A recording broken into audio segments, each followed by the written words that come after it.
Welcome to the Slop Farm. Enjoy the video. You start by verifying compatibility.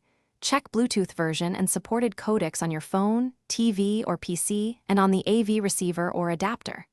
Once done, power up the receiver and any external Bluetooth transmitter, and connect physical audio output, optical or 3.5 mm, from the source to the transmitter. Make sure devices are in pairing mode. This reduces negotiation time and avoids mismatched codecs. You do this because matching codecs preserves audio quality and lowers latency, critical for syncing with video. You now pair devices. Put the transmitter and speaker/receiver into discoverable mode and select the transmitter from your source device list. If a PIN is requested, use the default or 0000. Secure the link in settings after initial pairing.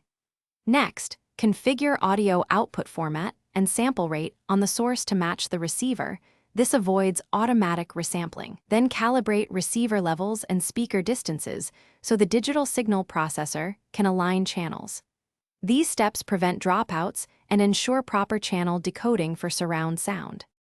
You finish by running focus tests.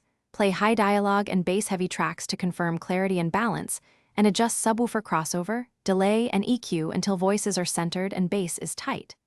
Once satisfied, lock settings and name the Bluetooth device for easy reconnection.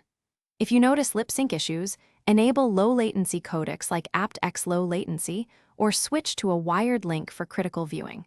If problems persist, power cycle units. Relocate the transmitter away from Wi-Fi routers or change Bluetooth channel to reduce interference.